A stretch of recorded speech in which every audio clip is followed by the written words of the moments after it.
Саламатсыздар ма көрермендерім?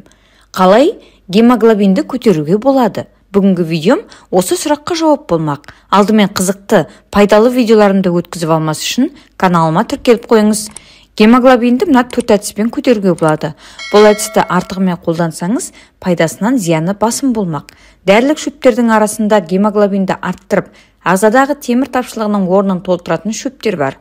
Өздеріңіз білетіндей, ағзаға темір жетіспесе, зат алмасу мен қан түзілім жүйесінің жұмысы бұзылады. Салдарынан бүкіл ағзаға оттегі дұрыс бармай, денсаулық сыр береді. Мұндай жайсыздыққа тап болмас үшін емдік қасиеті орасан зор шөптерді қажетіңізге жаратыңыз. Қандай шөптер гемоглобинді көтереді?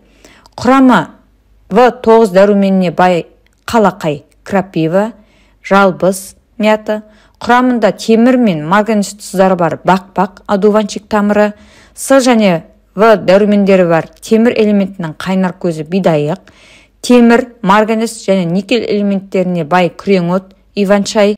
Гемоглобинді арттыратын бұл шөптер алдымен қан плазмасындағы темірді толтырады. Сонымен қатар эритроциттердің түзілуі және гемоглобин синтезінің қалыпты процесі үшін В6, В9, В12 дәрумендерімен ағзаны байтады. Оған қоса мыс, никель, марганец және кобальт сияқты микроэлементтермен де қамтамасыз етеді. Гемоглобинді арттыратын шөптерді қалай қолданамыз? Бұл емдік шөптерді қайнатпа немесе тұнба түрінде қолдану керек. Ал оны қанша мөлшерде және қанша рет ішу керектігін дәрігермен кеңесесіз. Ендеше ем болатын бірнеше әдістерді ұсынамын.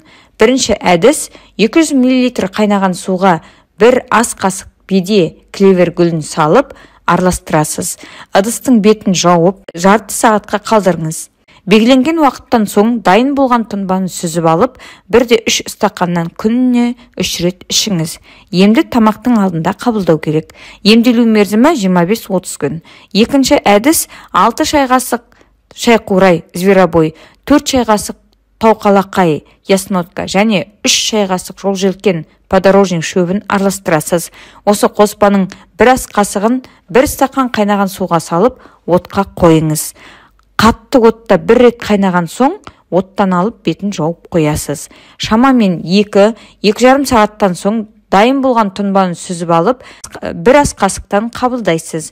Емді күніне 3 рет тамақтанудың алдында жүргізу керек. Емделу мерзімі 1 ай. Үшінші әдіс, бірдей көлемде қалақай, крапива, күреңот, иван-чай, мыңжапырақ, тысячелесник және бақбақ, одуванчик тамырының үгіндісін араластырасыз. Осы қоспаның 1 ас қасығын 250 мл қайнаған суға салып, бетін жауып, демдеп қойыңыз. Тура 2 сағаттан соң дайын болған тұнбаны сүзіп алып, күніне 3 рет ішесіз. Емді тамақтанудан бұрын 25 минут бұрын қабылдау керек. Емделу мерзімі 60 күн. Төртінші әдіс 5 шай қасық қалақай, крапива, 3 шай қасық таран, спориш және 1 шай қасық жалбыз, мята араластырасыз. Осы қоспаның 1 шай қасығын 200 мл қайнаған суға араластырып тұндырып қойыңыз. Тура жарты сағаттан соң дайын болған тұнбаны сүзіп алып, 50 мл-ден күніне 3-4 рет ішіңіз.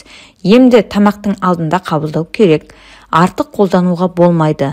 Мөлшерінен шамалы асып кетсе, түк те болмайды деп өз бетіңізше емделмеңіз. Белгіленген мөлшермен ғана қолданғаныңыз жөн. Егер артығымен ішетін болсаңыз, басқа да ауруларды асқындырып алуыңыз ғажап емес. Мәселен, шайқурай, зверобой тұнбасын артығымен ішсеңіз, қан қысымыңыз көтеріліп, қан тамырларын жарып жіберуі мүмкін. Оған қоса басыңыз айналып, денеңізге бөртпе шығуы мүмкін. Ал күреңот, иван-чай жүйкені тыңдырады. Ал артығымен ішсеңіз, жүрек қағысын жиілетіп, беймаза күй кешесіз. Осы сияқты басқа да емдік шөптерді артығымен қабылдасаңыз, пайдасынан зияны басым болады. Сондықтан да дәрігер ұсынған мөлшермен уақытты қатаң түрде сақтағаныңыз жөн. Бүгінгі видеом осымен аяқталды. Видеом ұнаса лайк басып, пікір жазуды және достарыңызбен бөлісуді ұмытпаңыз.